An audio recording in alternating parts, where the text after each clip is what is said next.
Old school. I would try and make it easier to play with friends. I think right now it's. I mean, that's the serious side. That's a good. It's suggestion. difficult to play with friends right now. I was serious. Yeah. I actually was serious about neutral creeps like aggroing you when you're walking by them. No, you weren't. Oh, okay. God. Or maybe you were. But no, it's a good point. Yeah. Ben, always Fred, about what would you friends. actually do though? Then, how would you change it? I don't know. You don't know. I don't think there's a good solution. That's why it's so difficult right now. There's no good solution. But it's just hard to play with your friends. Yeah. Okay.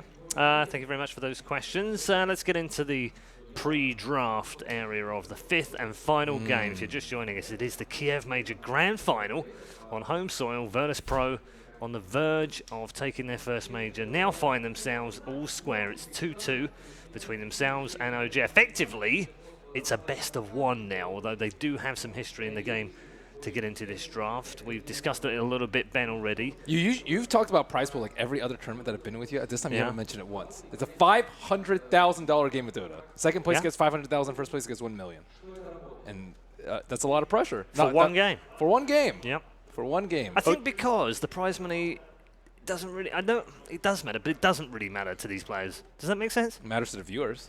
It matters to the players. Sure. It matters to the organization. Sure. It matters for going to TI. You get auto invited. Yeah, but that's not the money. It's part of it. I think you can get invited without actually receiving the prize money. I don't think you can ignore the prize money. No, you're right.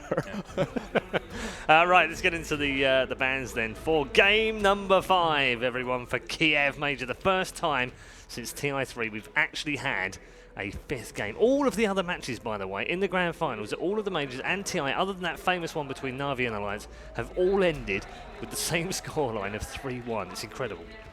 This series, I actually don't think first pick or second pick is that important. Usually when we go into game 5, I'm like, oh, God, who won the coin flip? This one, I really don't feel like it's super important. Are we going to get the 5th straight game with the same bans on both sides? Here's the question. Is this a Terrorblade? Treant's pretty nasty. Yeah.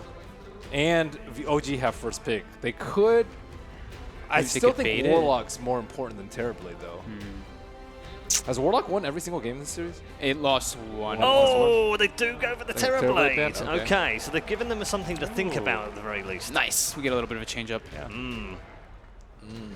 Warlock or Treant, I guess, is the. Yeah. I mean, on paper, the choice. Maybe Are they thinking maybe they'll go Warlock because it's been so strong in the previous games, and then we can pick Treant? Is that the reason behind the TV? Apart from the fact that it seems to have been so pivotal in every game we've had so far. I think the idea would be that they're trying to give the tree, right, and get the Warlock mag again, just because since But they what banned if it they every take single time. What if they take Warlock? Virtus.pro have not played any games of Treant in this tournament. We've seen Lil bust out heroes for the first time. Yeah. Regularly. But the Sand King, that was his first Sand King, and the Night Stalker. So it's Tusk, though. We saw when they picked see the Tusk, Tusk, and it's like, I don't know if it's time in game number 5 of the grand finals. But Tree's a lane dominator, right? And that's what VP likes. So I think it can work well. I think they can definitely play the hero. But play the hero to the level that Fly does is the question. OG are definitely deciding that, though. It's probably stuck between the two. I think Warlock. And then you see if they take Tree. Okay. Take Tree and Protector. So That took a long time. That did was take a tough quite a call. while. Yeah. You could see him discussing it in the booth as well. VP will have to think whether they want to get the Ursa in the first stage, though, I think, as well. Like, Warlock Mag is, like, what I think on paper, like, we've expected them to do. Like, that's been their go-to opening too. But Ursa's now becoming a ban. And if they really think this is the hero that is one of the top cores right now, you've got to pick him in the first stage. You do take the Warlock, as expected. Usually this is an insta-lock. So you have to feel that maybe they change it up. They do change it up.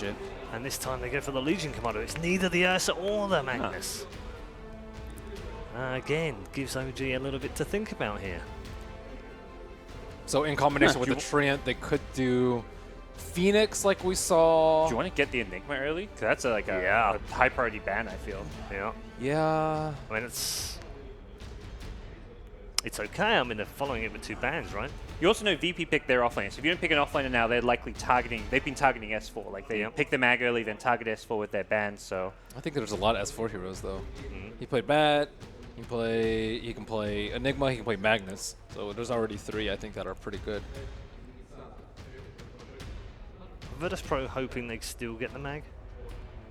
It's not going to survive second phase, is it? I don't Unlikely. think with Legion as well. I mean, they have ran the mag mid, but Yeah. Yeah. It wasn't that effective. It wasn't as effective. No. it wasn't as effective. Yeah, it puts a lot more focus onto that hero. When he's in the offlane, he can just kind of come in from the side. But when you're, I think they want something that can definitely scale harder as their mid laner. Both teams taking a lot longer this time around. Yeah, I'd say there's still 210 reserve time in there for Virtus.pro. There's still Yeah. Monkey King, there's still Earth Spirit, there's still Phoenix.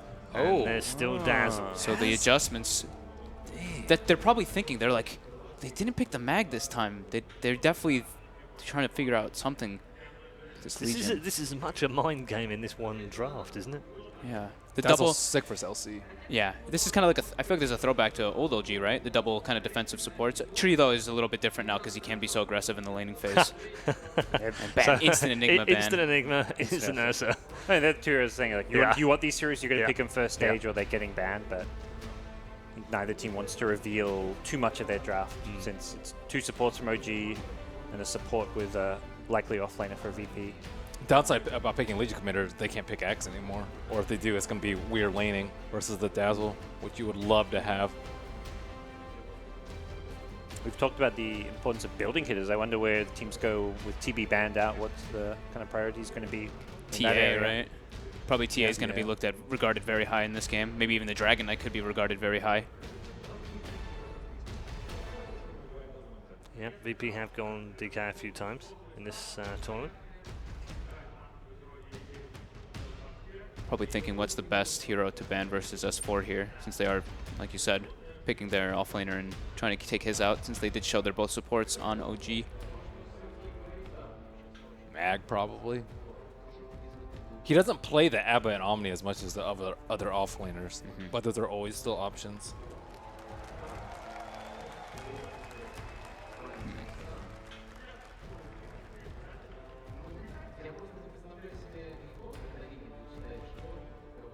Definitely a bit harder to think for this one if they want to. Yeah, S4's played 9 different heroes during the Kiev Major, including, for the one only, Centaur, Magnus, Brewmaster, twice on the Puck, 3 times on Clockwork, Legion Commander, Axe, and then 4 on Batrider, 5 on Enigma.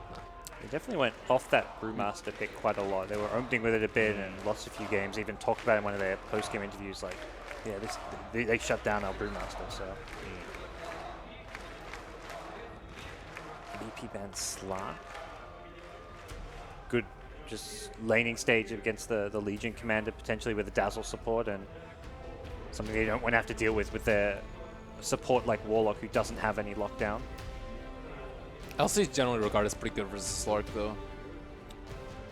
Can't Dark Fractal off the duel, Yes. and he generally just gets owned by the Blade Mail duel combo. But yeah, with Dazzle, you won't. And with the Lincoln, like, you just have to go like a Lincoln's type build on Slark, which does take a lot longer to get to if you want to go like Shadow Blade, Echo Saber before the Lincolns. They have to be banning the Slark for a specific reason. Look, one hero that they specifically want, like a TA or like a maybe even like a Lifestealer or something, even though he's versus Treant Dazzle, which isn't the greatest, but they have to be doing it for a specific reason. Game 5, OG, you know, you've got your cores left. Are you considering the Alchemist? You've got to be at least have that hero on your mind. If VP don't pick heroes that can punish Alch, That's Were true. you surprised they didn't ban it in that second phase? not surprised, but I think No. VP have got to have it on their mind. Like, Yeah. I mean, It's- during a it's game just- 5, maybe it slipped your mind. Like, you're in this best of 5 mini meta game from the previous 4 games. But if OG feel they can get away with an Alch in their 4th or 5th pick, I don't doubt they'd go that direction. And if they leave it till 5, you think Virtus.pro ban it? No. Depends what their Because they draft aren't that is. tunneled on it now, Yeah. are they? And like you VP said, have it's the last pick, though. So that's they true. can- Oh, that's Lil's That's a hero. throwback, yeah. This is definitely. first pick or ban. Is that 99? It is That's 99. 99 heroes yes, picked. 99 picked, 102 picked or banned now. People with compendiums are starting to worry a little bit, but they shouldn't worry because we've only got 5 more picks. I can't see where we can get another brand new hero from in what is basically the last 4 picks now of the entire tournament. Centaur is the next. This is an old approach that VP used to do with Lil's Enchantress. They used to like heavily pressure the offlane. He used to just go there, and now they have Legion Commander. So Enchantress with the Enchantress Legion Commander in the offlane is very pressuring lane. Yeah, they don't Guys, have... it's game 5 of the grand final at a major. And they pick an Enchantress. Yes. That is... Wow. That's ballsy. Oh, and they take the Alchemist themselves? Wow. Oh, man. Gosh. They're prepping for the late game, and they've got objective hero, right? Enchantress can help pressure buildings early on. And they have pressure X lanes. heroes? The last time they picked this Enchantress against OG was Game 3 against Which they won OG 3-0. in the Summit Finals. Yeah. They stomped them in 24 minutes with 44 kills. You know, it's like almost that bit of like mind game where it's like, I wonder if they remember this hero and that Grand Finals. I can picture AUI, Curtis, in the other room probably being like, safe lane Enchantress! Safe lane Enchantress, pull them in Ags! But yeah, it's more than likely the Lil hero. Well, we said we were in our own little meta. That I is think we for were sure. for 4 games, but We're that's out of just it. completely gone out of the window now, and we're in a meta of 1. What Take on control. earth do OG do now? Troll's That's the anti-Enchantress. anti-Enchantress and objective taker, building hero, benefits a lot from the weave. And now he has his... And the Troll kind of suffers a bit from being like kited from time to time, but with Stampede it does make it a lot easier to close the gap and get on top of a target.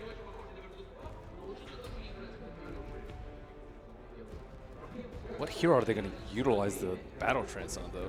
Right now, it's just Troll. I guess Tree can slap people. That's ambitious. VP still banding out that Storm Spirit. Possibly the TA? Could be Meepo, actually. Meepo versus Alk and Enchantress and LC. I think it's pretty good here. And they have the Dazzle for save. But the only problem is they don't have 10th pick. That's a big problem I see with the Meepo pick. Would that be the time to bust it out, though? That'd be crazy. Here we go, Timbersaw for OG. That's the anti-Alchemist. Yeah. And I've played this, I think, early in the tournament against an Alchemist. Final pick of the Kiev Major. Alchemist doesn't seem like a Ramses hero, so I don't know if they'd run in the safe lane, but versus this matchup, when you ideally want to be paired against the Centaur, out of the 3 heroes, I think it might be warranted.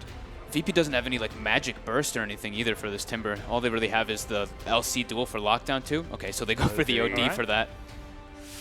And that's the switch up in the lanes. We do have the Ramses Alchemist OD matchup versus Honest Troll Warlord, and it's a no-tail Timbersaw. Last time it was Anna playing the hero. That was, yeah. Interesting to see him mix it up. Very intriguing. Okay, let's get our final predictions. You said we got rid for of him. game 5. Who do we curse? There's only one. Can you just be careful, more time. gents? That's what I'm going to say. Gods. Game 5 of a major, I'm just going to go with what my gut says, and that's that OG. They're the 3 times major champions for a reason. I Okay, think they'll throw the take a draft 4. out of the window. Yeah, go with experience. In my mind, both teams have decent drafts. There's no like obvious out drafts, and I think OG. All right, Ben. I think OG are going to get a taste of their own medicine with the Alchemist. I'm going with VP. Okay. I'm going to go with OG. I really like their draft, and they have an objective-taking hero with the Troll Warlord to pressure. I think that's what's been winning this series, and I'm going to go with it. Okay, thank you very much, gents. We will, of course, have more from our 3 men after the end of this game. Enjoy, everyone. Strap yourselves in. This could be a bumpy ride. Game 5 of the grand final. Everybody, it is crunch time. OG versus Virtus.pro. Game 5.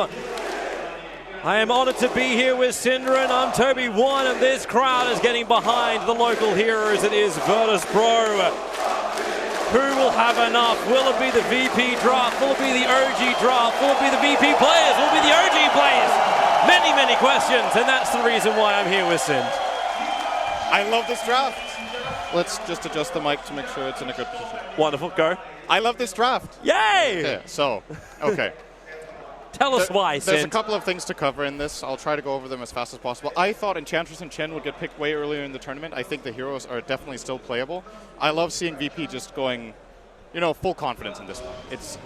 We were asking ourselves, are they going to mix it up? Both teams really mixing it up here, totally different stuff. So, when teams show 2 supports fairly early that can almost only play support role, which OG did here with the Dazzle Treant, that opens up for Enchantress. The way you usually counter this hero is by having a hero that can counter jungle heroes, such as a Doom or a Crystal Maiden, something to kill her creeps off.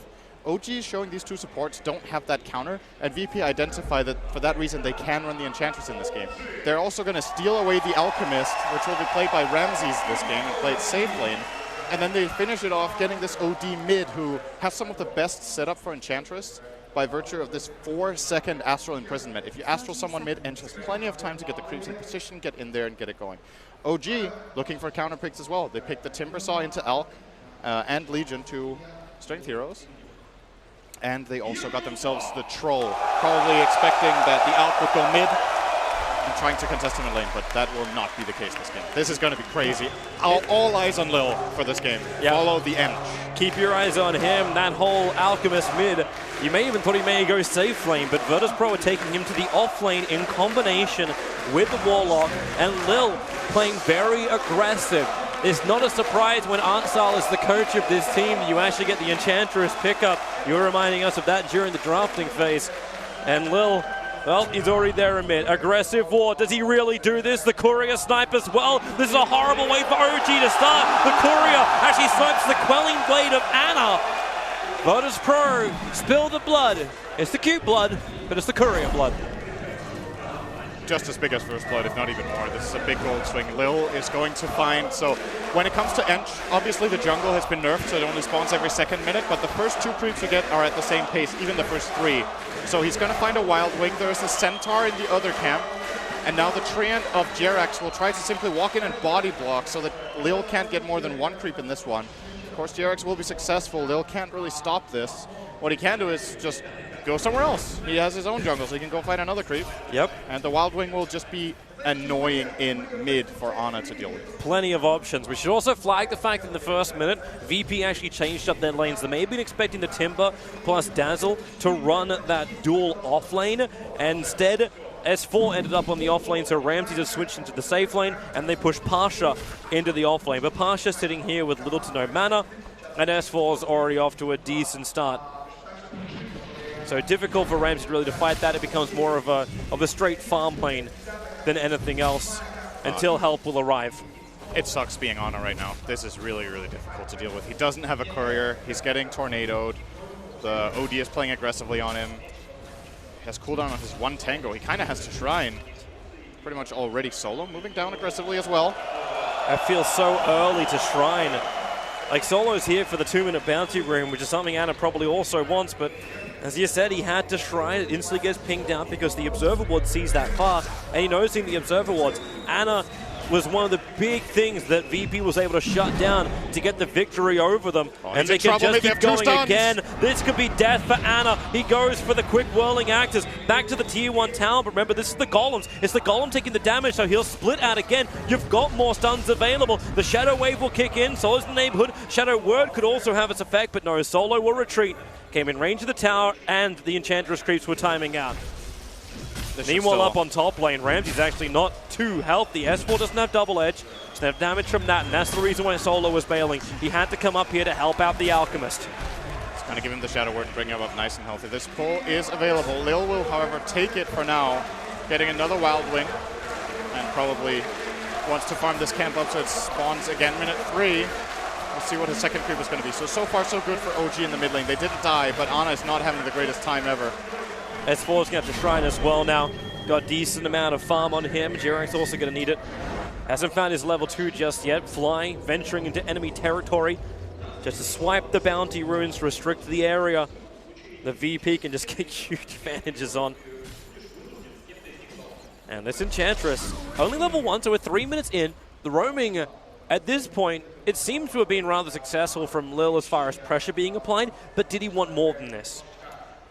He would ideally at least have liked to find First Blood by now in the mid lane. He did try it with a good creep combination, but didn't get the Centaur in the right position in time.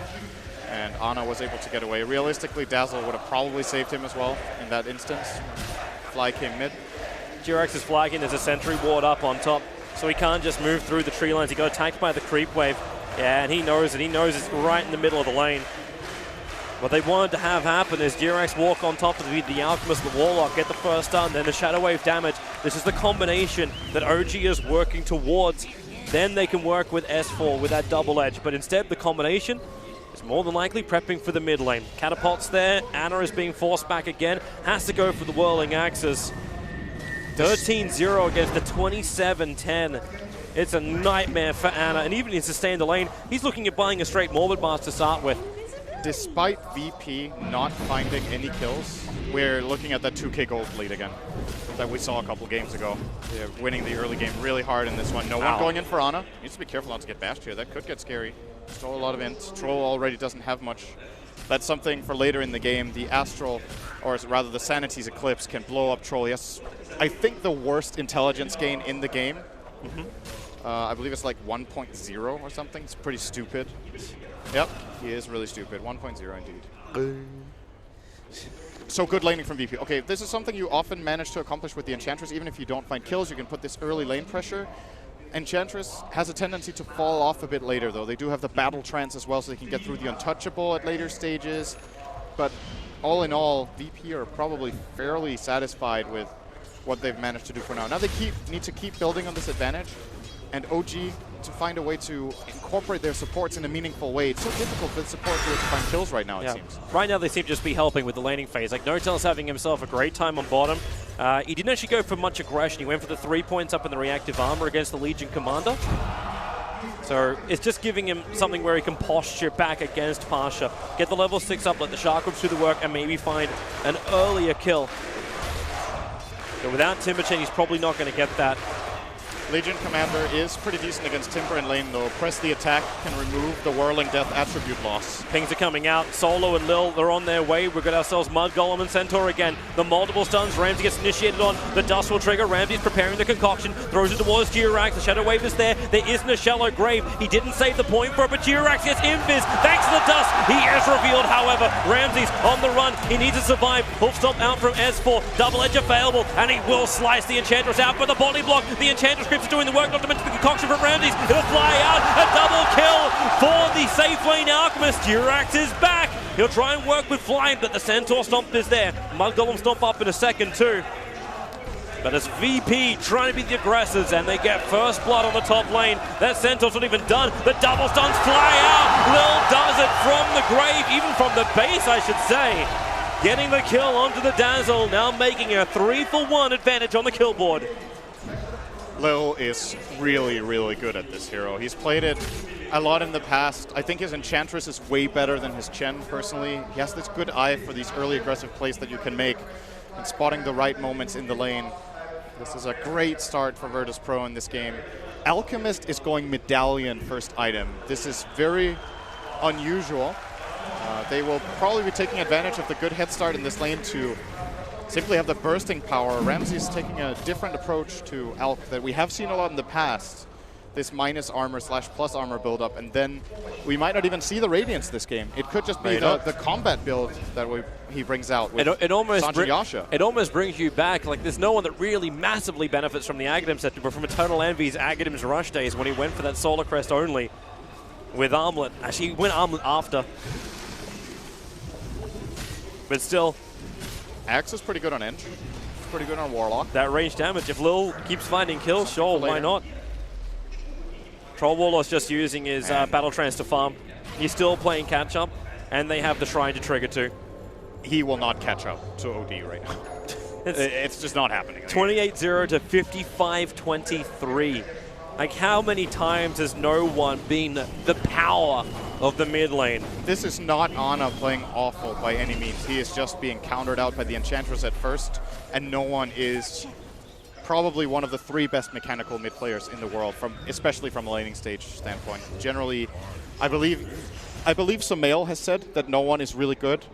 If Sumail looks up to you, it's something special. He is a very self-confident mid player, and for a while was definitely considered just hands down the best in his lane. So if he sees someone else being strong at it, it means a lot. And I can only agree. Like, when you see no one play these mid lanes, he is exceptional. So. We'll see how long he can keep his control up before OG think about starting their rotations. But as time goes on, the Alchemist continues to farm those two. Ramses went for more of a combat build. It's a 2-2-1-1 across the Alchemist. So he's not looking for the heavy amount of farm. He wants to work with his teammates to keep pressure on S4. But S4 now with the Ring of Health has a lot of life, a lot of regeneration, is rapidly approaching that Vanguard, making killing him more difficult. Stampede is available. And Timbersaw, it's not the worst time for him. No duel for Pasha, but yeah, he's got a lot of levels, and he's second on the net worth, 3.8k, only behind the OD by 200. The safe lane is the only lane for OG that is going very well. The other 2 lanes are massive VP wins. So there's a lot of pressure on N0tail in this game to perform and deliver. Top lane, there's a stomp. Oh, that kind of didn't turn into anything at all. They did use the troll ulti as well to try to put some pressure, but You felt like that's happening, but again, it's just this farm from Ana farming up the Ancients. Oh, there's your concoction. They're trying to catch out S4. Remember, he's got the Stampede. Not to mention, Living Armor is only level 1, however, so not as effective. The Jirai's trying to hover around. A quick sentry ward down by Lil. He'll lose one of his centaurs. He had an enchant available, didn't use it, and there's no extra creep for him to grab here unless he goes a little bit further down. But now, Stampede, the centaur! Lil with a double stun! Stops the attack! get out of here. No, stay there! It's... doesn't need to play Visage to be spectacular. So VP are winning the laning stage really hard, but none of them is going a greedy route. There's no Midas for the OD, there's no Greevil's Greed for the Alchemist. I wonder what the bigger game plan is here, if they're looking for some sort of spike with a couple of key items where they start pushing towers or taking Roshan. Roshan should be really easy for the light up eventually. But for now, if they wanted to, I think OG would let them. They could have gone Midas on this OD, no problem. No one wants to be strong earlier. And Force Staff will be coming up in 5 gold. Really good item on OD in general. Great item this game as well. Against Chakram, able to get out of that. Be able to set yourself up to get the Astral off, obviously. And play against the Treant. There's a ping on bottom lane. This came out before as Jirax rotating over Pasha. Can Jirax get the fist bump in? Yes, he will. N0tail. Chakram's coming off cooldown in a second. Pasha doesn't have press the attack, but he's got duel. Does he want to fight it? N0tail. Tipper changes his way up. Pasha is low. Shadow Word will give him a little bit more life. Not to mention the movement speed. He's just trying to juke it around, and he does it successfully. Lil and Solo will both rotate down on Pasha. He's looking for the dual damage. Phase boost will trigger. He's got the movement speed. Catching the tree for attack, but now in comes N0tail. Slices him in two, but the damage from no one has arrived as well into the tree line. No Eclipse available. N0tail starts his TP. Will they find him in time? Half a second, 0 seconds, he's out. Meanwhile in the mid, Ana and Fly will team up to pressure the tower. S4 getting up in the face of Ramses underneath his own tier 1 tower. Stampede's available. Not to mention that second double edge. Big plays from N0tail there for OG. Winning the duel for the Treant, so he can become a carry soon with that plus 10 damage. That wasn't serious, Toby, just making sure. Got that. It was serious. And of course, even getting out with the TP, just beautiful play there all around from N0tail. Good stuff from him. If he doesn't make this play, that bottom tower would have been in a lot of trouble, actually. And they're coming again. Yep. Pasha's got duel available. They forced him. Duel. He'll actually drag him back in. Timber Chain was starting to work, but now N0tail will fall. It doesn't matter about dual damage. It's about controlling the Timber and killing off the safe laner. The big shining hope for OG. That is a use of Force Staff that I did not mention because it's really not obvious, and I don't think N0tail was considering it either. No. You go for the Force Staff over going for the Dragonlance. It's no one playing positional Dota with the OD. Mid lane, Ana, he wants to push this tower. He has to be a bit careful, though. No one is on the way in, has Force Staff on cooldown, however. And Ana has a decent... OG don't want to fight. Like, this is serious business time for Virtus.pro. They've got the Chaotic offering up and running. They're the ones with the damage. And while they're hunting for a kill, you'll have Ramses continuously farming up on the top. He did finish up the Solar Crest. He's not revealing what he's going next, however. There's nothing in the quick buy. Okay, now he actually did it. It's an S and Y build in from the Alchemist. It's Combat Alch. This is Ramses' go-to build, I think, on safe lane Alchemist. He doesn't really play it the same way as others. He prefers to have this more aggressive mid-game impact than the split push approach. With a troll trap. Charging up the concoction. Yeah, he's looking towards S4. If he can get the concoction off, you go a troll trap. So S4, even if he has Stampede, he can't run away. They commit the gold. They're happy to do this because the pressure into the tier 1 tower is just as important. But now arriving Ana, the weave hit on from Fly. So Lil, they're all losing the armor. Solo upheaval, slowing the attack, and Lil, the sprites, the regeneration, 3 points in it. It works an absolute treat. Now with a Chakram, Lil can't stay in close. The Golem as well. They want to keep it up to continue this pressure. That Ana, they stay close, living armor under the protection of fortification. Bringing the tower up as Virtus.pro have brought everyone to the top lane. And Ana is TPing out. OG Either they're not feeling like Virtus.pro are going to keep this push going, or he just doesn't feel it's worth it. Instead, go for the trade-off. Look to the tier 1 tower in the mid. This tower should fall tough. OG delayed it a lot. The weave is coming out. I don't think VP will be scared of this because they see the troll mate, as you mentioned. But yep, tower trade successful for OG. And meanwhile, Jarex is finding some much-needed time bottom. We'll be getting close to level 7. He's having the greatest game on this Treant so far. He's just playing catch-up. Yep. That's all he can do at this point as well. A little bit of armor from having that chainmail. Boost him up a little bit. As you said, get the levels up. It's really important for him to have overgrowth coming into these fights. Need to hold him in position and let Troll do the work, because right now Troll doesn't have enough damage on him. And is also going for the S and Y build as well on top of the Vlads. So a couple of auras to work with him, and they just try and stand together strong. And the graph has flatlined for quite a while now. So it was a big start OG for VP. who holds the experience advantage of all people. It was a big start for VP in terms of gold, but they haven't really been able to gain much more. And they have Alchemist. And usually you would be concerned. You're like, we have Alch, we're not gaining GPM over the enemy team. What's going on? He still has level 1 Grievous Breed. So this is a different approach. It feels deceiving as well, because like the Enchantress as well as the OD, you expect them to have Midases. So you expect them to also play the catch-up, well, not the catch-up game, but the just, oh, we got a good start, now we're going to increase everything game, but it's not going to come from them. So that Enchantress sitting at 3.1k is not going to be boosted quickly. And this game is more than likely to drag fairly long and be a pretty slow game. I do think this is the type of game that OD can really shine in. He counters every core on the enemy team. Great hero against Centaur, great hero against Troll, and also great hero against Timber. So no one is going to feel very great about the matchups that he has been given in this game. It was their last pick. That is that advantage they had. A small change up in the build. He didn't actually finish the S and Y Ramsey. He's now got the armlet coming on the courier. 4-staff, no one jumping in on this top lane. That Centaur from Lil is on the way in. S4 stampedes, but the duel holds him under the tier 1 tower. Shallow grave. It will last long enough, so there's no dual damage, but S4 just chasing up the Pasha. We're about to do anything but say, well, come at me, bro. I'm dead anyway. They didn't have any info to go with their OG. A bit surprised that S4 and Fly both just push as 2 heroes. He's trying to go after Ramses. Chakram damage is decent, and with another Timber Chain available, he's going to miss the target. Ramses preparing the concoction because supporters arrive in the form of no one. No tail brought down. Ramses will find his 3rd kill of the game, and Anna in through the rear. Lil, he actually has the damage if he waits it out perfectly into that impetus. He doesn't have the range, but Anna is dying. Concoction, they need the vision. Fly, no shallow grave. He'll go down as well. Virtus.pro, they're destroying OG on the bottom lane, bringing it to 10-2 in game 5. This bottom tower will fall as well. OG really can't catch a break, can't find the moves. That right there is OD versus Troll. Was that 80% of his health from the ulti alone? Obviously, OD had a lot of install and currently sitting at 60. He's got a little bit. Press the attack will be a factor the whole game as well for him. Also great counters to the OG stun of Centaur and the overgrowth. No one is going to be insane in this game unless OG finds some sort of miraculous way of dealing with him. Hurricane Pikes and Blink Dagger. Like, you can't control him.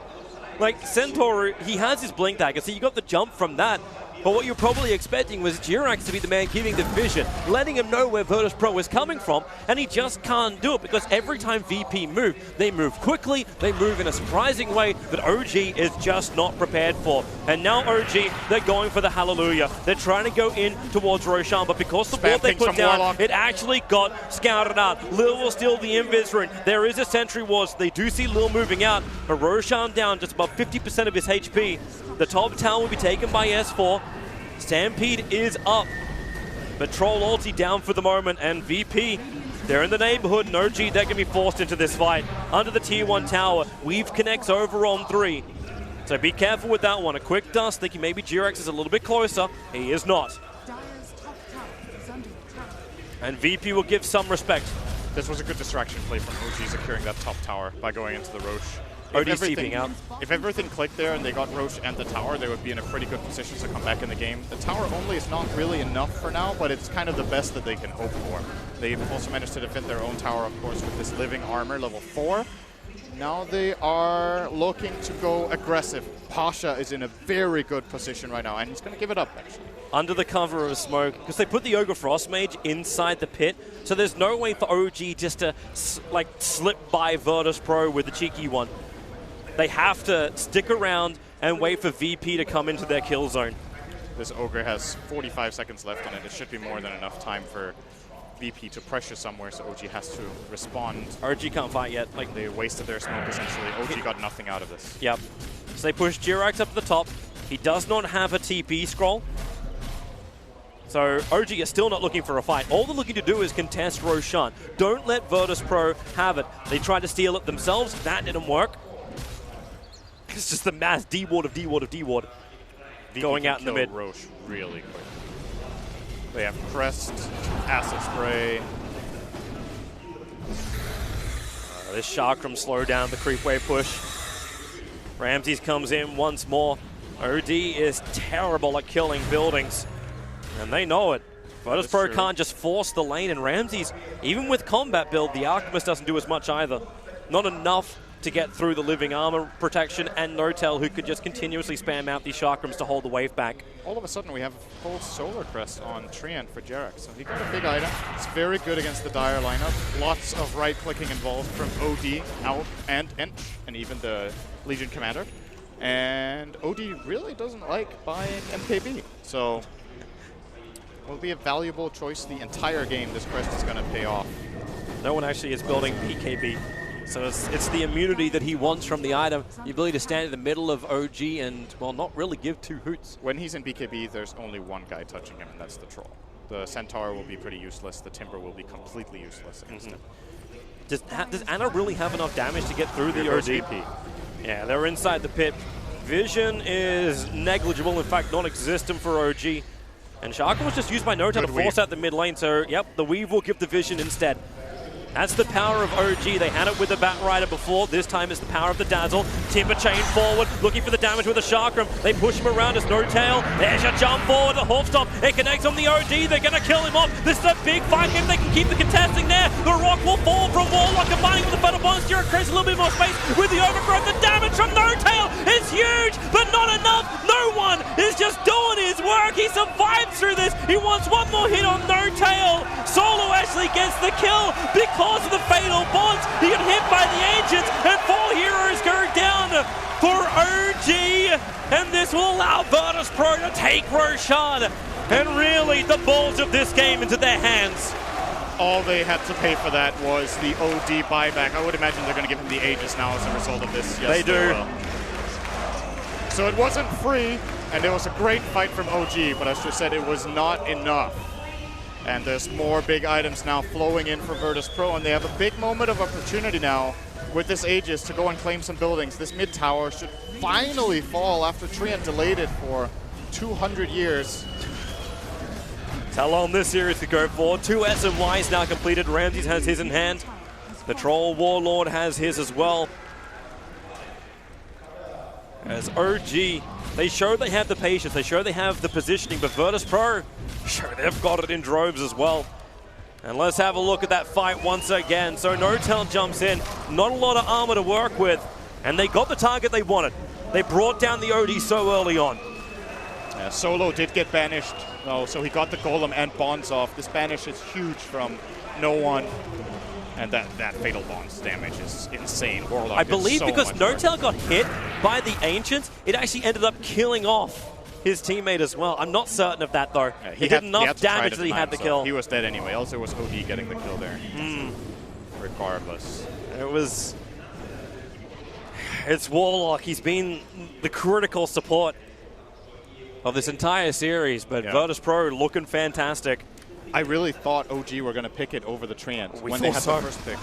I don't even think VP favor their Treant that much, so OG did have the choice, but they were maybe afraid of the consequences of taking Warlock and then giving Treant +1 away to VP. I don't know if they should have been so worried, but for now you got to play with what you have. So let's see how OG progress. The big item to watch out for is Ana's BKB. Until he has that, he is a piece of paper for no one, basically. Yep. You can cut right through him with that ultimate. He's at the risk of getting stunned by the concoction. Yeah, they And need that immunity. That immunity to protect yourself. Even after BKB, there are still issues for him. He gets stunned by the golem. Impetus, there's duel. It's hilarious, too. Troll kills himself in duel. I think this on a actually blade. has to be one of the No like blade one of the first games where you've gone 25 minutes without any dual damage onto a Legion commander. Yep. Harsher hasn't won a single thing. Virtus.pro are ready to force this mid lane. They're not up with the Radiance just yet, but no one with Blink plus the Hurricane Pike. He's ready to fight. Rock is up. You've got a Glimmer Cape on the Warlock. And they're looking for an opening, but OG aren't fighting for the tier 2 tower. No one is here. Treant, you're trying to force in the top lane. You've got Troll with a double damage rune pushing the bottom lane. He's got no tail to help out. And they are going to have to come home. No other choice. The tier 2 tower. Fortification Living Armor is actually delaying this a lot. So with the double damage rune, OG should be able to actually get a bit of a trade-off with the towers. Courier sniped in the mid. Jirax, Stealthy Ninja. Nothing on it, though, but he did get it. Now Pasha's in an awkward position. He's The going to blink it. TPing. There's your duel. Finally, the damage will be there, or will it? Nortel actually keeps the Chakram up, but he's stunned up, and this will allow no one to blink forward. They're going to hold Nortel there, but how much damage have they got? Nortel, Timber Chain, he's Ghost after protecting himself with the concoction from Ramses. He will be able to hit. No Timber Chain away. But while they're fighting there, S4 takes the tier 2 tower up on top lane and adds pressure to the tier 3 tower. Again, OG playing this game of cat and mouse. They feel like they don't have a Whoa. I felt the force of someone in the trees. He didn't hit it, right? And no, he didn't. He completely, well, I don't say he completely missed it. He missed it by an inch. Yeah, that would have been a kill, I think. I didn't notice exactly how low S4 was, but there's a big int discrepancy. It was about 20%. Yeah, then he definitely dies from an OD ulti. So, well, OG, once again, I feel like are making really good decisions with what they have. If they try to take a fight into this Aegis, they're going to lose it. If they just let VP push their towers and lose map control for nothing, they're probably going to lose the game on that. So, yes, they throw a couple of bodies away. I think they lost, what was it? They lost Timber and Dazzle to get 2 towers. Yes. That's actually a really good trade-off by them. And that bottom tower's at 30 HP, so you may as well say it was 3 towers. Yeah. And all they lost was their tier 2 mid. Yep. As far as structural damage is concerned. Yep. So This is good money rolling in. So the BKB is on the Troll Warlord with the SMY. He's now looking not to actually getting more heavy damage. He goes for the butterfly, so evasion. Again, you said Monkey King Bar is not an item that no one wants to build. He's still trying to finish up his BKB. And you can see the item choice as well from Nortel, going for the Ghost Scepter, then into the Bloodstone. He wants to be able to survive the team fights and start racking up these charges if it's possible. Yeah, this Ghost Scepter purchase is extremely good for multiple reasons. It's good against the OD. Concoction is physical damage, so yes, you take the stun, but you take no damage from it. Good against Legion if you time it well. VP, big items for them. BKB completed on the Alchemist. We said he had a slow start because of his item build, or his skill build rather. Wasn't racking up all that gold. He's had Grievous Greed level 4 for a while. You're seeing it on the net worth chart. He's starting to pull ahead significantly. We're actually going to have 3 of them, in fact. BKB almost done. So is Pasha. Pasha is now sitting a recipe away from having his BKB. So it's an issue for OG to deal with. It's going to be such a big problem. Only Troll can get something done during this. So everything else becomes kite. Maybe that's when we have to keep our eyes, if you're an OG fan, on Jirax. Yep. With his ability to waste the time at the BKBs by getting the overgrowth off. Treant has to win this game for OG, the way I see it. It's going to be either that or RNG. And I pick up the Talisman of Ages. As long as I can dodge, as long as Ice Frog is with me, how can we lose? Nice communication for OG. Guys, we're going to win this game. We're going to need to be lucky. Yep. All right, boss. Let's keep the morale high. Anna's adding a lot of pressure up to the top lane. Again, we're in this position, though, where Virtus.pro move together as a big squad. 5 men in. They're going to take the tier 2 tower, Jirax but OG will reach the tier 3 tower up on the top. Jirax can get them racks here if VP make a crucial mistake. They back off. Here they come. OD's already coming back, and Jirax sees no one TPing. He is not there in time to get the stun. Space created. Yep. They pull him back. And S4's just making sure no one else is retreating. He TPs into the shrine and then blinks down. Now, they do have the Gem of True Sight, Or at least I think they did. Yeah, they just left it back in base. So they won't scout out that dire observer ward, which is smack bang in the middle of the Radiant jungle. But they're keeping it protected. I think this is also OG understanding they still do not have the strength in this team fight. If you take a gem in there, you're probably giving it to VP. And that's a nightmare for a Treant protector. Absolutely. Here comes your TPs in as well. No-Tal going to arrive. Lil's in the neighborhood. But they look towards Solo and Pasha. Yul steps her up. Ramses, he's the man that's left behind. Wants to armlet toggle his way through. Jirax keeping his eyes peeled, sees the golems moving forward. Dust is on the Enchantress. That's the reveal. Concoction flies out from Ramses. Hits on the Dazzle. Living Armor's giving a little bit more life before Star Fin. Okay, Dazzle's got nothing to work with. That OG is just so strong. The rock in the back lines. They catch out another. And this time, it is dual victory damage. Plus 14, Pasha is the winner of the duel.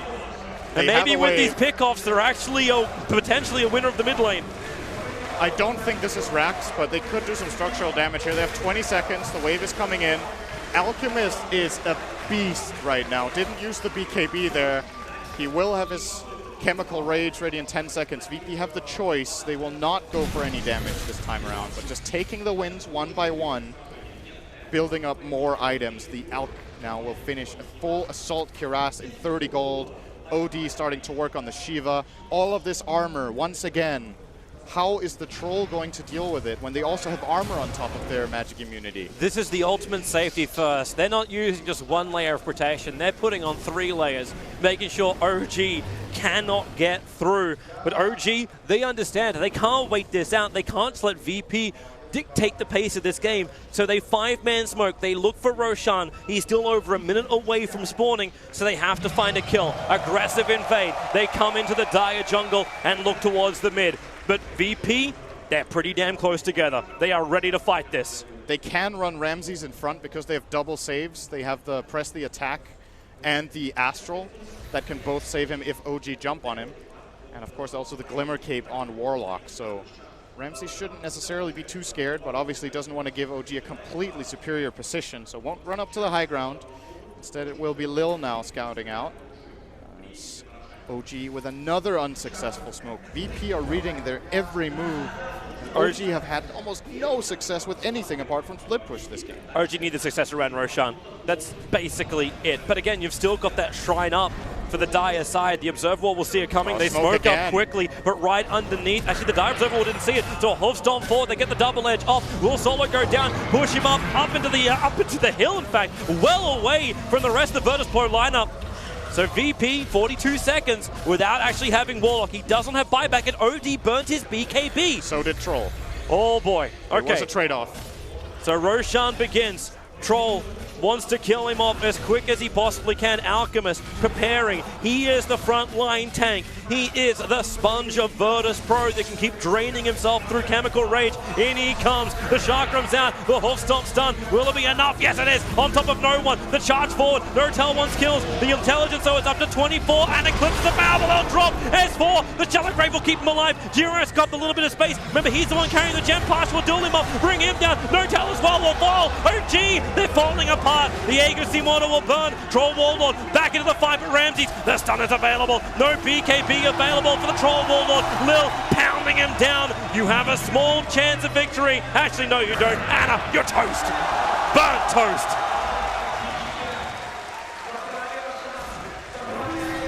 Good fight from both sides. OG getting the Aegis. It costs them a lot here, but they kill the OD and they prevent VP from getting the Aegis. Again, all things considered, it's good enough for them. VP, if they get this Aegis, it could be a lane of Rax. They still end up winning the fight and taking a good advantage out of this, but it could have been way, way worse for OG. VP will probably be playing a bit slow. We have the replay here. Big hammer drop from OD. Wasn't quite enough to get multiple kills. Fly is playing fantastic, by the way, in the Dazzle this game, just as a side note. It's the perfect Graves that actually give OG a fighting chance. And they needed something like that. Virtus.pro is so far ahead. It's not looking on the graphs, but you can still say for Virtus.pro, they dictate the course that is this game. And a lot of it comes from the power that has come from No One's early game, he's kind of starting to drop off a little bit. And, well, if Troll Warlord does finish up the Butterfly, he's slowly building himself up to a point where he can be the fearful damage that OD has to be careful of. Even S4, like, he keeps finding that stun. He's focusing No One at the start of every engagement. The thing here is, so the Sanity's Eclipse multiplier right now is 10 because it's level 3. OD has 121 intelligence before stealing. Troll has 38. So this is a 900 damage nuke before he steals any int. If he steals it from Troll, the discrepancy grows really fast. If he steals it from other heroes, it's still good enough. The main thing for OG is they have to get something meaningful done with Ana's BKB. If they don't get a kill on the OD or put significant pressure in the fight, the hammer afterwards is going to take Ana out of the fight. Even with his evasion and this Butterfly, his HP is not enough to deal with the pressure that No One can output on him. And that's completely disregarding that there are other heroes in this game that also deal damage. The MKB is being built up by Enchantress as the second item for Lil. Pike into the MKB will be a big problem for Honest Troll. Then no more evasion, no more fun. And maybe that's when you start seeing OG having to switch the targets in the fights. For now, all they want to do is just keep the lanes pushed in, build up any item advantage they can. So the Butterfly is done. No-Tail is now 300 gold away from having a Shiva's Guard. Slow down anything you can. In fact, they're actually going double Shivas. You've got the same thing being built over on S4. And Virtus.pro together again. 5 players under the tier 2 tower. They've got dust on them. No smoke, however. So this will be a standard walk forward underneath the Obs and Sentry. So OG, they are also grouped up as 5. They want to be able to take a fight. But what they really want to do is take a pick first. And the one they've got is the Alchemist. He's a little bit further out. Remember that BKB is there. S4 needs the jump. But now Alchemist, he runs forward. He's hiding in the tree lines. Concoction Sun, does Alchemist see him in time? He does! He'll get the Concoction Sun on S4. No One racking up the intel. Sure, shall grave him up. No One will take more. In fact, the imprisonment will kill him. They're already just waiting to watch him die. I love the way VP are reading the strength of their lineup with just running Ramses in as a ragdoll. OG can't kill this guy. If they go on him and commit, they have both the press the attack and the astral, and they're just trusting in each other as a team that this play can't go wrong. He charges out the concoction, doesn't even get it off. He actually explodes on himself and the centaur, but doesn't matter. There's no follow-up from OG. They can't get into that position. VP with a great read on the situation, getting that core kill and probably a tier 2 bottom. Yeah, they're moving for it. That tier 2 tower is already licking its wounds. 196 HP is nothing. How has that not been healed? That's a very good question. Maybe Jirax has had other things on his mind. The tier 2 tower is now lost. Shiva's Guard completed on the OD. Coming on the Courier now. As OG, the outside towers are limited to only the tier 2 tower on top lane. And Virtus.pro can wait. They got all the time in the world. 3 minutes until Roshan can potentially spawn up. Meanwhile, Alchemist gets more and more farm. He's looking at his own MKB. He has the Demon Edge on the Courier, so if he wants to waste his buyback, which with the Alchemist, he'll get it back pretty quickly. He can buy, and he does, the entire Monkey King bar now. He feels so confident that it can't go wrong. And he actually sells his Solar Crest for it. That is interesting. Here comes OG. They want to fight. So you remove a little bit of the evasion, a little bit of what was keeping the Alchemist alive in order to get that raw damage from him. And OG, they're behind the lines. They want someone to come in close. Either that or they do the whole movement from behind. I know Game 5, like we can remember the play from TI3. I don't know if Virtus.pro can, if OG can achieve the same thing. But they'll have to catch VP out of position. It's the only way. They won't manage. They do get an Arcane Rune for their trouble, so No-Tail will grab that, and they will probably try to maybe fight here. They're not in vision yet. The Wild Wing is the only thing really giving vision for VP to the eastern side. They don't have any Observer Wards up on the hillside just yet. In fact, no one already burned his Shiva's Guard looking for where OG is. So the Wild Wing revealed. Jira's going to pump it, so goodbye to Tornado. But the Tier 2 tower is already lost. OG have to come back to defend. This is it. They have to hold the racks, or the bleed will be fatal.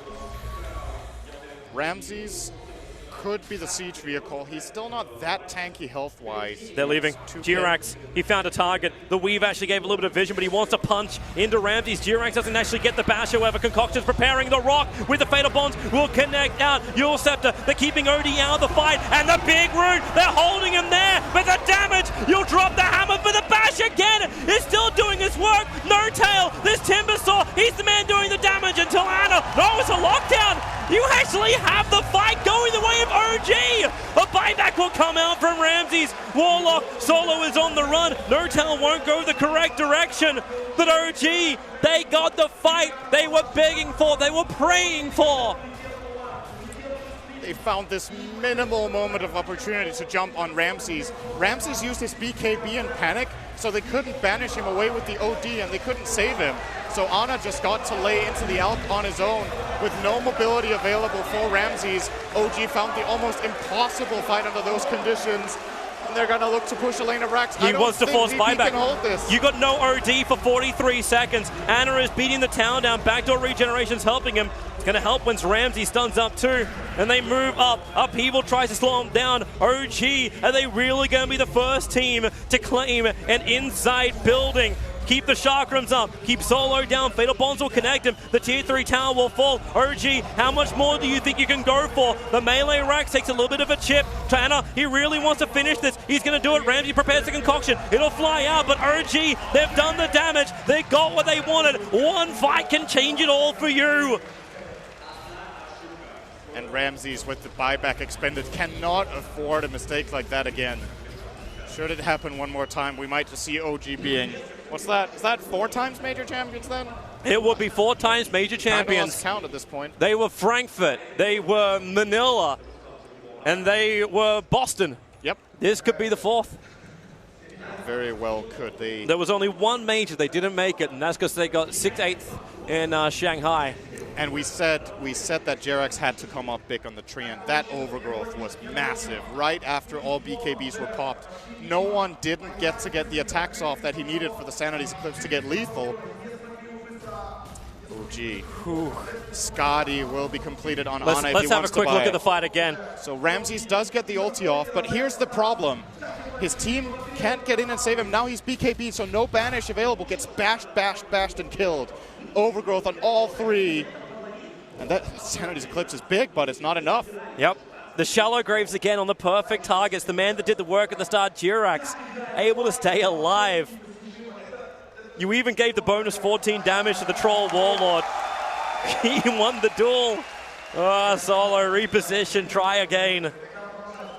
So we come back live at 9:22. Look at that gold swing. Oh my lord. Woo! Climb every mountain, forge every OG fan together. There is a minute left on the Roshan respawn. So VP might want to try to wait for that. And I would imagine they could be putting the Aegis onto the Alchemist at this point. That buyback is really crucial. Cody actually doesn't have his either. No. They're short of buybacks, and they're going to be in more trouble. I'm looking at the item choice from Nortel. He's looking for a Scythe of Vice next. So it's these BKBs. It was so early from VP. Their domination was so good. The BKB timing is getting lower. Alchemist Axe. Let's see who he gives it to. It looks like he's following solo. Could also be for the Enchantress. Enchantress will do more. It'll be Lil. Still no MKB on him, though. He's been pumping that pipe dream income for a while. He even went to plus 50 damage. Everything he can do. Here comes OG. They're looking for the secondary shrine. They've already got the one around Roshan, and Roshan has spawned up. So remember, those buybacks that came in, the fact they could bring the OD to the front lines and be involved in the engagement again, this isn't an option for Virtus.pro anymore. They lose all outer buildings. They've lost their mid-melee racks, so they're playing up against momentum on that front. And look at OG. They want murder. They feel they've got the advantage. The smoke will break. Lil is revealed. And look at Ana. He's just trying to gun towards whoever he can. Now the duel. It's over on Ana. He didn't get his BKB off the Hoofstomp plus the Stampede. The time is there. No one. Again, a very ineffective ultimate from him. You brought down the tree, but at what cost? Centaur will fall. Ana needs to do more damage. No one so low. Ana with a double kill. Hold his ground. Randy is bashed. He can't get away. Ana is on the run. Nortel needs a shallow grave. He'll deny himself. The Impetus was chasing him. 100 seconds, however, without the Alchemist. OG have all buybacks available. No Legion Commander either. But that 90 seconds without the Alchemist, even without buybacks, is a window of opportunity for OG to slip into Roshan. This fight is all about the bashes. OD was bashed 3 times in a row, I think, by Ana. Hey, you said you were mocking. You got to pray for the luck. Pray for the RNG. It's working for him. So have a look at this. There's a big amount of damage coming out from this OD ulti. Did a lot here. They get the duel off on the troll. So even in the beginning of the fight, they can't do it. This Yules from No-Tail buying crucial time against no one. They don't even get Overgrowth out. But here come the bashes. Bash stunned. I think it was 2 bashes. But it was 1 too many. And now another one onto Ramsey. So we just can't keep fighting. And that damage, Enchantress, you actually had Lil just chilling on the high ground, throwing out all the damage he possibly could, but even with the Cannon Enchantress, it's still not enough. Now you have an Aghanim Scepter on the Timbersaw. You've got No-Tail. He bypassed the scythe. He's going for the full AoE control with double the chakra. And the BKBs are starting to drop lower now. Honestly, not really sure who this favors. It's a big blow to both team strength, but OG will get the Roshan. That they do. Aegis is down. Jesus in S4. OG is in a great position, but the crowd, they're trying to get behind Virtus.pro. We have to look to see Virtus.pro find the openings, have no one be a contender. And let Solo do more work. The golems are hitting perfectly, but OG is surviving through it. They need to do something about Fly as well. These shallow graves, the weave advantage, the armor is there. For all the magical they got, they can't pump in any physical. I feel like VP lost quite a bit of a spike when they got rid of their Alchemist Solar Crest. He did drop it to get the MKB, obviously, but they didn't have another crest in their team. And in this kind of game where you're dealing with, for example, this troll who doesn't have an MKB, Solar Crest is a really valuable item that he got rid of for his own damage. So kind of an all-in change of items, if you will, focusing a lot on the damage and less on the survivability. And it might have just come back to bite him because he died twice after making that replacement. You thought you had the advantage, VP. OG are now the ones in the position the VP was 20 minutes ago, looking to enter the base. They're looking at the mid lane at the moment. It's not too difficult for them to rotate towards the top. They just have to push mid in, and then they can slip through the top. The top's already there with the catapult. No buyback OD. There is a buyback on Alchemist. OD's one that one on cooldown. Alchemist is holding his money for now. No reason to give an extra Aghanim Scepter up. In comes Ana, Hurricane Pike, no one. Just trying to increase the steal. He actually went for the plus 60 seconds Arcane Orb Intelligence steal. Get a little bit of chip and hold that intelligence. Hope you can draw out these fights. Oh, That's Ana. actually a big commitment. This ability is going to be important in the fight. Nashiva's guard. No-Tail's just trying to create space. They're playing this almost like it's a Terrorblade game. Yeah, they have to back off. They just wait for Battle Trance again. It's a low cooldown. It's only 30 seconds. It is. VP and you look at Ana, really, he switches the other direction now. He runs north. VP couldn't really pounce on that opportunity. They weren't feeling confident. Now, as you said, Ana was looking at top, but didn't get in. Love how both Ana as well as Ramsey's value that SMY so highly. Like, Ana is even dropping down the Vlad's aura. He's happy to hold on to the SMY, but he's got something bigger in the works. It's a Monkey King bar for the Troll Warlord. And now a Blink Dagger for Jirax. Finally, go big or go home. Big item. Doesn't have it yet. It's on the courier. On the way out. OG's zone controlling, basically holding all 3 lanes well pushed in and just waiting for any opportunity. Their Aegis timer is slowly ticking down. They've used 3 out of 5 minutes. So I would imagine they're waiting for this Treant to get his blink. Ana. And they will look for their move. He's playing with Ramses. Gotta be careful when no one's hovering behind. He knows he can't get the kill because there will be imprisonment and there will be the Glimmer Cape. But this is great for VP. They're buying time to get the buyback off cooldown for OD. They're going to have him twice in the next engagement. Because OG, they haven't found a way in yet. Okay, E-Blade pickup from No-Tail. 2 minutes for OD's buyback. That's almost exactly the same time as the Aegis. Yep. They have to slow this.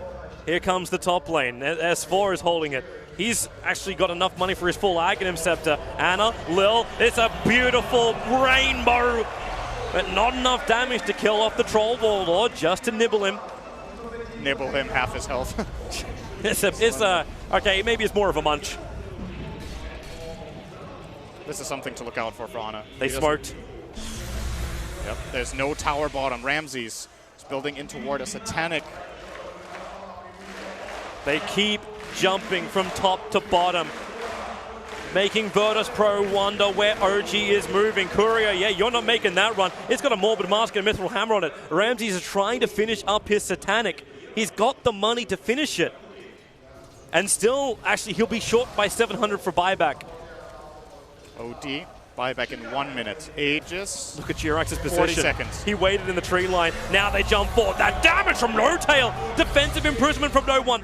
It's committed, and Ana feels it's the opportunity. The rock will drop, a double stun. Now the BKB, Ana moves in deep. He'll be dueled up. They'll hold him there, but because the E-Blade pop, they can't finish the job. The only ulti will pop, but it only triggers the Aegis, the Immortal. Legion Commander, in the meantime, has lost his life. The Yule Scepter keeping Enchantress out of the fight. Ana is the main man sticking to objective-based gaming, trying to bring down this ranks. If he can find a hero as well, he'll take that. But Lil, he's finding the damage. S4 triggers off the cheese, has the Cello Grave as well, but Virtus.pro, they are repelling the invading OG until in comes No Tail. The Chakrams will miss once again, but no one. Another defensive imprisonment forced out. The Fatal Bonds will connect them up, making No Tail think twice. Back into the bottom lane, Concoction.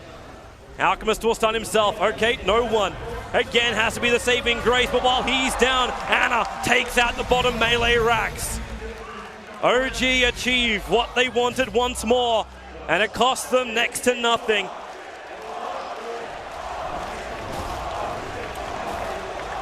Want to mention, by the way, that the way this was not an E-Blade from No Tail. Legion Commander wants to not get hit by the Troll because she knows she's going to get killed in a duel. So the play she's going for is Ghost Sceptering into the duel on the Troll. It's basically just a stun that he's putting out to buy time for the VP side to get the damage in, but they just don't have enough. The Aegis was, of course, very important there for OG. Next time around, that's going to be harder, but they're also going to have more tools at their disposal. Boots of Travel coming in for Ana. He wants that before his MKB.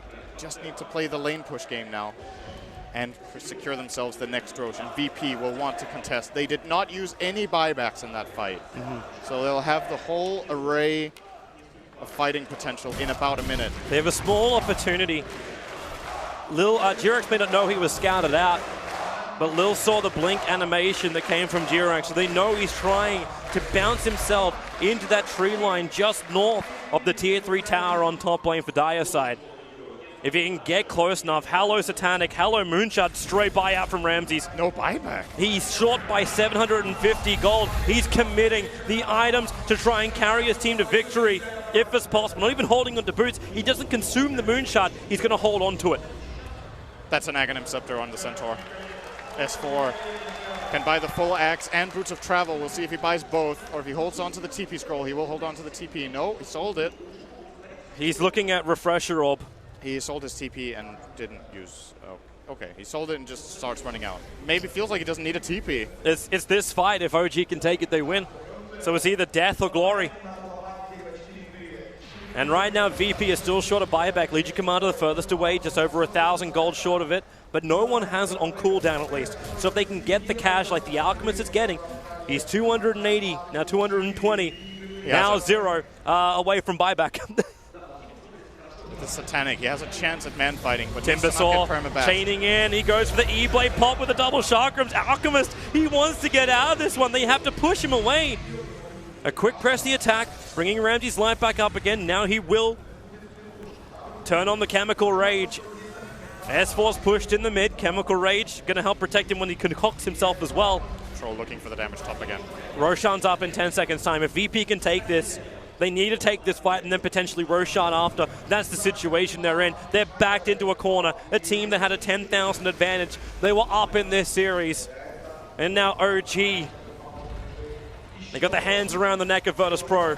Question is, can they squeeze? Tight moment. The Radiant Drax fall, or rather the ranged Drax fall in the mid lane for VP. So now only one lane remaining. If OG go and have a look, they can take Roshan right now. Yep. But no one's having a peek. VP have to try and contest this. Do they have a smoke? They do have a smoke on Warlock, but they seem to be a bit scared that if they leave the base, OG just tried to jump in top and take the barracks. So Enchantress has to defend this for now. They're coming out now. Lil How quickly does can not Anna have travels? Ramses is there, Pasha as well. Anna beating down Roshan. As far as vision goes, there's actually nothing that helps OG. There's one ward watching the lane, but around the pit, not a lot to work with. And here comes Virtus.pro into the pit. They start the duel. The rock is decent, but Notel plus T-Rex, the perfect rooting. The duel. Pasha is gone. Enchantress is gone. They're pushing onto S4. Alchemist needs to do more work, but he can't finish the job. Defensive imprisonment. No one's not even part of this fight. Ramses will die. No one will blink up, but 3 heroes down. Only one has buyback. And that's the Alchemist. Roshan belongs to OG. But Jirax, he's not done yet. He continues the chase, looking towards Solo. The orb damage is also giving the intel steal while pushing up the top lane. They need to create more space. Blink's already been used. Force, TP, the Yule Scepter. No one is stuck. He's trapped. Defensive imprisonment. Blink Dagger off cooldown. Right now they know where he's going to go, and Notel chains him through, cancelling the Blink Dagger, forcing the buyback already. Virtus.pro on a knife's edge. And look at the murderous intent. A level 5 Dagon will arrive, combining with the E-Blade of Notel. He's already been killing the Alchemist to about 1/3 of his life with the E-Blade and the Chakrams. Combine a Dagon on the back of that. I don't know if he survives. I think Notel can take him from 100 to 0 if he perfectly times it. Ramses' health, maybe not. 2,700 is a lot after that Satanic pickup instead of the... Yeah, what was it even here in place? I lost track of that. But this is a tense moment. Now, OG are so close. The end boss of the majors for VP might just be too strong once again. And OG really are the bosses of the majors. Well, luck hasn't been with them at TI or in Shanghai. They are... undisputably, like 2 majors a year each season, you're okay with that. There's only 2 this time around. I don't think OG are okay with that. I think OG won TI. All. They've said many times they won TI. But this is the momentum they want. Winning a tournament on this level, even reaching the grand final, is already going to secure you at that spot into TI. Cheese on Alchemist, Aegis on Troll. All of the advantages are stacked against VP. No buyback Alch, no buyback OD. He's actually sacrificing his next item as well. He's buying an Aghanim Scepter. I'm wondering now if, and it's kind of crazy to say, if no one is actually the path to go. Like if he actually buys time with that Aghanim's upgrade Eclipse. I would not advise it. What else would you do? You put it on the Legion Commander? Warlock. Legion is actually fairly interesting as well, to be honest. There's the Aghanim Scepter. And who does he want to give it to? He gave it to Warlock. Solo has the buffed up Chaotic Offering. The double gobble. The double gobble. Now they are holding OG. How many more advantages can they actually stack up before pushing? I'm not sure. They're waiting for a double rune. Notel is literally camping this haste. They have the time. Lincoln's on Treant. Okay. There's more protection for Notel to be aggressive. Note to the fact that Notel is running the cheese. They're going to Lincoln Ana and try to bait the duel just as they Lincoln. There we go. Haste is about to be picked up by Notel. Did he just grab it and leg it? Depends what the second rune is. He's 2 seconds, 1 second, and it is Yay. regeneration, not what he wants. But BT's in. Here comes Ana. Yep, he's the man on the front lines. Where is that duel? Pasha's looking for it. In they jump. The duel is out. The orb damage is on Ana. They're going to bring him down pretty low, but the Shallow Grave is keeping him alive. There's all the intel stolen up. They're still fighting, but you've lost the Legion Commander. Aegis Immortal will trigger. So Troll Warlord back to the world living in a second. A quick little push away. No one needs to keep the damage going. He doesn't have the Eclipse. Too many are falling right now for Virtus.pro. No one back in the fight, but the hold on from S4. He's caught them. 3 down. This could be the enchilada right now. Ana focusing on the racks. He will fall. Lil is doing the work. OG are pushed back. They hold the rage racks. No Tail is going to buy back. He has 14 seconds cooldown on travels. They're going to buy back know control it. as well. They know have it's the now. buyback advantage. They know it's now. I can't believe VP held that, but the buybacks are on cooldown. This will be Megas, and more likely the end of the second rock. He bought Refresher Orb. Screw the Aghanim Scepter. He just needed a second rock. If he can live, he may not be able to. The Chakrams are killing him off. No Tail will watch maniacally as Solo has to run back to his fountain. And here they come. Stampede, jump forward, catch out Lil. The rocks will drop, but they just don't have the damage to repel OG. Virtus.pro call it. GG. OG will be claimed four-time Dota 2 major winners here in Kiev. They upset the local team in OG. You would think with that celebration, it was the first time they won a major. But number 4 under their belts. They had issues at DAC. They have overcome them to push through this single elimination dangerous bracket and beat out a team that has looked superb throughout this entire tournament, Virtus.pro. Unbelievable. This game. Oh, the love. The first Australian to win a major. A wonderful performance from the entire team of OG. And remember, the way they won the finals was not just through a 5th game victory. They came back from 2 big deficits. The resilience of this team and their ability to make the right decisions under pressure, I still feel like is overall just seems to be unmatched in the Dota 2 world. There is really no one. Always have that edge. No one stands against it. Ladies and gentlemen, OG.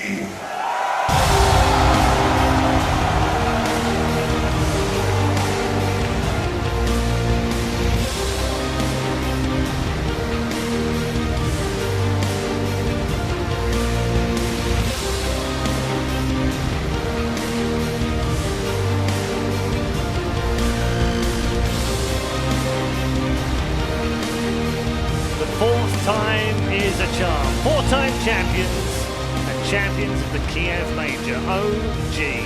They've done it yet again. 5 majors in Valve history, and these boys have won 4 of them. An incredible achievement by this team of legends. Absolutely terrific from OG. Virtus.pro had a great run here in Kiev, but it has come to an end. The final boss in green yet again.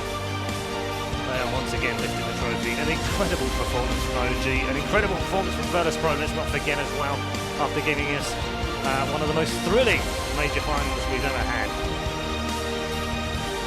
When our boys back on the panel, we'll continue taking pictures from Kiev and let S4 and the guys there enjoy their winning moment. Gods, just, how do you put it into words what an incredible achievement this is?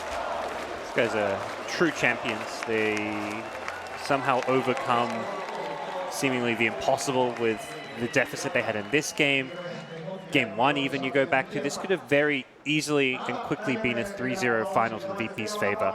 Like I walk away from this saying, yes, OG is the best team in the world, but I feel like VP looked like the stronger teams like throughout 90% of today, but it was the 10% when it really mattered, and that's when OG just completely came out of nowhere and blindsided VP. That experience pays for a lot, doesn't it, Ben? Absolutely, and these guys are legends in their own right. I still can't believe that they came back. It was, what, 10,000 gold lead, and they just took this amazing team fight. I'm still a little bit stunned. Yeah. Completely stunned. I mean, it was 3-18. We're all sitting there like, wow, this is commanding performance from VP right now. But you look at the goal graph. They were actually keeping up majority of the time. It was, I think, over 6,500. One team fight. Yeah. Spun it on its head. One team fight alone spun it on its head. Same as in game number 1. Wow. Yeah. Too. Yeah. Yeah, very similar as well. Just put it into words if you can, what this achievement is to OG in the grand scheme of things. 4 titles. 3 was incredible. 4, I think it's... I mean, it's even more so. What comes after Legend? Because they're kind of passing off that now. They've gone beyond. It's, I mean, OG, they just need a D in there. G-O-D. Pretty close. Pretty damn good. TI win under their belt. They do. I mean, that's what I was going to come back to. I don't want to dampen the celebrations right now. I love this. These guys. Fantastic. Like it does give testament to Seb a lot. Like the adjustments that they did throughout this draft. This draft looked a completely different series compared to the other picks that we were seeing. Yeah, he is the true epitome of a sixth player. I know I heard Lil say a similar way art style is also their sixth, but Seb really has been their sixth for a long time now in Dota terms. And he's been there, as you say, for a long time. I feel like coaches come and go for most teams. A lot of them go back to playing here and there, but OG have stuck with Seb. He's been such a reliable staple force in the team, and OG have achieved something. I don't think any team in Dota 2 will ever replicate what they've done outside of the TI itself. Like, they have just had the best results imaginable. And without putting a dampener on their success right now, it feels so raw right now for us, but they do still need a TI, Ben. Yeah, that's what and they'll want that as well, though, because I know how much it means to Notal. He's told me so many times whenever we've chatted, TI is what he's always wanted. Since he was first playing and TI became a thing, that's what he always wanted to win. Yeah, and I really do hope and wish the best for them. I'm really happy for them. I think Seb's a great guy. I think the whole team, they're just a lot of fun. They are kind of what you strive to be when you're a Dota player, just consistent, level-headed, cool, everything about them. Yeah, and just a few stats, because there have been some records broken. Now 100 Valve wins for Notal, and also, perhaps even more impressively, 100 Dota 2 tournament wins. And it came in the final game of the grand final in a best of 5 that went all the way. They still look a little bit dazed they do, after they that do game. Look a bit I mean, it's been a long day for them as well. They've had 2 semi-finals. Both teams have played in the semis and then played a best of 5 that went all the way. I think some of the other championships that they won weren't as close. So the last game, it just looked like another day. But this time, it's a lot different from them, at least the vibe that I'm getting from watching them come off stage. Let's also talk about Virtus.pro as well. Sorry, go on, finish point. It's fine. It was 3-18 in this game. I know. Like, you're still stunned by it. You're still trying to recover. Yeah, let's talk about Virtus.pro as well, Gods, because they deserve our thanks because they've been fantastic all the way through. I've really personally enjoyed watching them all the way through. One of the most exciting teams that we've seen. And have come up one game short after being absolutely ballsy in the draft with the Enchantress pick. Hey, that's the thing. They come into a game 5, bust out an Enchantress of all heroes, pull an Alchemist. They're trying to beat OG with their own hero, game. and they say, we have a different idea. We're going to run this Battle Alchemist, do this fighting build. Game 5 of a grand final. It's like, who does that? This kid, Ramses, 18-year-old, just has no fear of anything. Yeah. I can't believe that. VP have such a bright future with the talent on their team. No one and Ramsey have to be 2 of the most promising individuals in terms of just mechanical skill and just decision-making. These guys have such bright futures, and they've already had so much success. Yes, they haven't gotten that really big championship yet, but they're so close to it. They're going to be a dangerous team at TI now, aren't they? Yeah, I mean, without a doubt, a team you can expect to see there and expect to see finishing that top 3 or 4 spots if they can maintain this level of play. Yeah, I'm glad you mentioned their decision making. I mean, we didn't really get to look at specific things in this game, but 2 Solar Crests, right? Yeah. Dazzle, Tree, Solar Crest. Butterfly, pretty much almost second item on the Troll. I think like second and a half in a way. Like he had SNY, BKB, and then okay, so 3. Yeah, Vlad's. Yeah. Okay, 2.5, and then Brush Butterfly, lots of evasion versus an OD. Like this is just really smart decision making. Like this hero doesn't get MKB. The Halberd on Centaur. The Halberd on Centaur as well. It was when the Alk sold his Solar Crest that things started going bad, you know? Should have keep those Solar Crests. He wanted the MKB, sold his Solar Crest, and then suddenly died to Troll in a fight. Yeah. It's just impressive that they can come back. Like it wasn't that bad looking on the goal graph. Of course, the kills were, but their decision making to just avoid fights when they're at loss and then just slowly climb and be able to take the fights afterwards properly. I mean, that's super impressive. Yeah. MVP for the grand finals for the series. Who do we pick out here? Because there's been so many great performances across the 5 games. For for the last game, I would say no, just for the whole series. Yeah. Probably Notal for me. Yeah, I agree. Those were the clutch parts, weren't they? I think even outside of the game, every time you see him walking on the stage, he's so calm, he's so carefree. I feel like his just presence, he helps calm down the nerves of Anna, because that's often been sometimes Anna's shortcomings. You saw at the end of DEC when they lost, he looked a bit shattered. I think Notel's such a great presence to have on your team. He's just so reliable. He was so consistent. That Terrorblade game rotation he made just to help out his team. He's the most selfless carry player out there. I think he was the Grand Finals MVP. Okay. Yeah, I can agree with that. All right. We had the player cam on him a lot, too, and he never really seemed frustrated in the games, too. I think that's he was just pumped, wasn't he? Yeah, he's like, well, that happened. If something bad really happened, and when I think he just brings up his whole entire team. He's definitely matured, isn't he? I remember him. Yeah. He was a bit of a shouty guy in the early days, and certainly when I first started watching Dota, he was kind of crazy in the booth sometimes. Got a bit too animated and almost upset the equilibrium in the booth. He's the epitome of calm now. Yeah, it's been 4 years, right? Almost that he's grown a lot throughout this, and it really shows. Calm, composed. That game showed it completely. MVP for the tournament. Who would you have? Again, a tough one because there's been a lot of really great performances. Usually MVPs come from the championship winning team, but I got a feeling that just maybe Samael may have just pipped the guys. It's hard. He wasn't in the grand finals. Yeah. I feel like is that part of the weighs criteria? against you, you know? If you're going to be a tournament MVP, you didn't make it to the finals. Like maybe if you made it to the finals and fell a little bit short. It's so hard to say. I don't know. I don't know. He's Fly, the captain. yeah, you probably know, Fly, I think. It's one of those things. He's the one who put this team together with Notel. He's the guy making the big calls. Like, yes, you've got this great coach who's giving you all the drafting advice, but you have to react to what your opponents draft. And when they draft an Alchemist Enchantress, it's Fly who has to respond to that. So, I think that's Fly. appropriate. Yeah, the captain. And he's definitely the best position 5. I don't think any position 5 even comes close to Fly right now. Like, we were talking about it. Like it's hard to find a really good 5, and he's just like two tiers above everyone else in terms of play. And it's not just that he's a static 5 either, is he? He's very dynamic. I mean, we saw the Phoenix play as well. It's just fantastic play. All agreed then. Yeah. Fly is tournament MVP. I definitely would. I would like to go with Fly. Yeah. Okay. Memorable moments from the tournament. What stood out for you? Can be from pretty much anywhere. SG. Hello. Yeah. First talking point. Has to be. Yeah, Okay, those guys. Hold that thought. We'll talk a little bit more when we come back to the panel. But first of all, let's get an interview with our champions. Who was Sheila?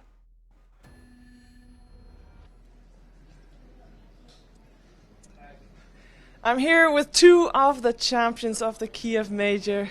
Fly, Anna. Number 4. That was the one you were missing too. Yeah, it was. And this one looks a lot better than the one in Shanghai, I think. So this looks great.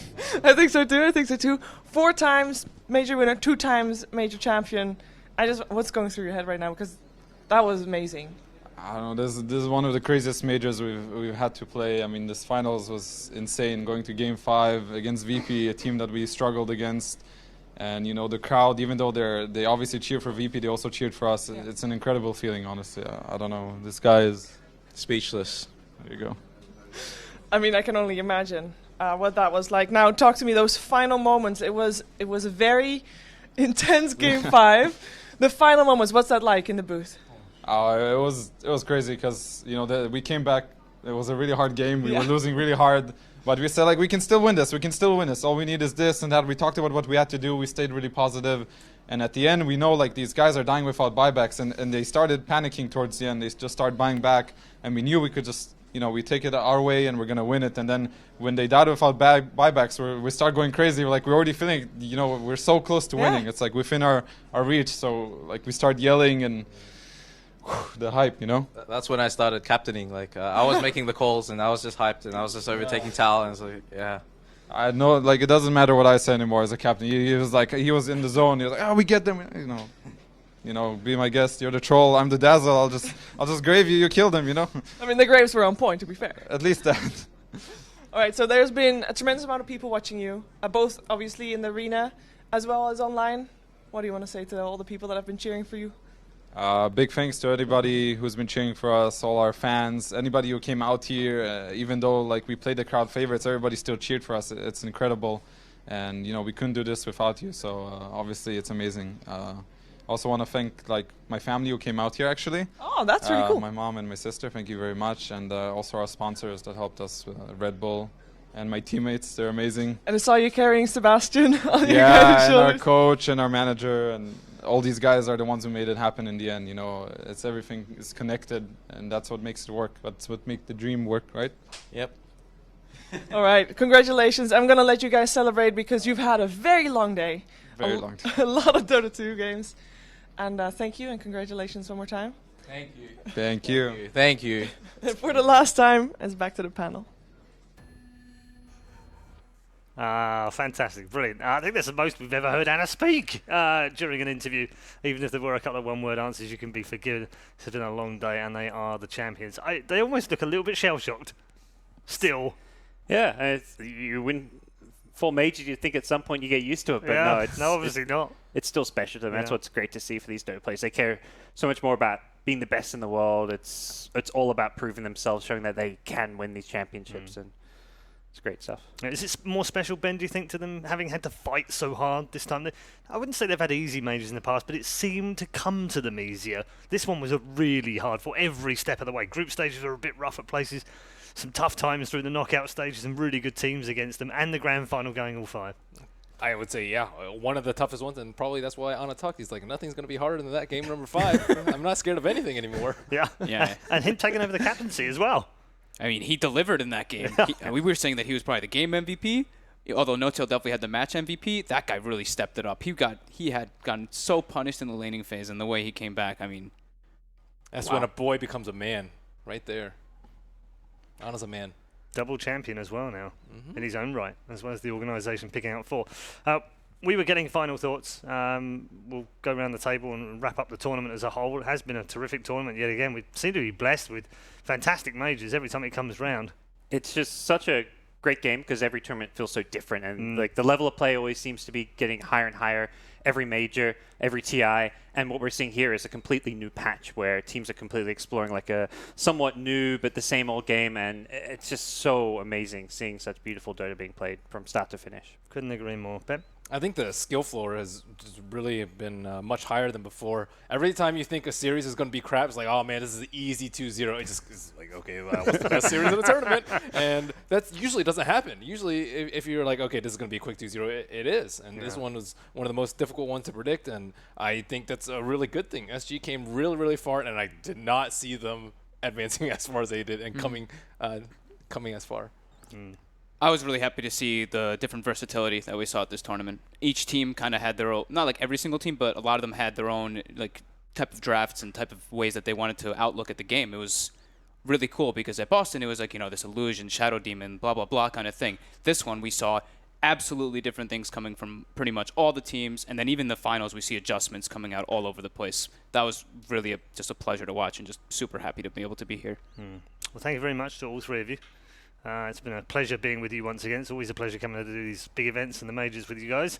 Thank you to all of the talent crew that we've had producing all of this great content, in particular Sir Action Slacks and the guys, Tonya, and all the people involved in all of that stuff. It's been fantastic. Pleasure to watch all of that stuff as well. And also all the commentators, our observer team as well in Kiev, and all the production staff behind the scenes at PGO, and everyone that's helped bring this together. There's hundreds of people to thank. We can't thank them all individually, but we can send out a message of thanks from us. It's been an absolute pleasure yet again to be here for a major in Dota 2. It is the beautiful game of esports. And the champions tonight, well, they're the original gods. They are OG. We'll see you next time.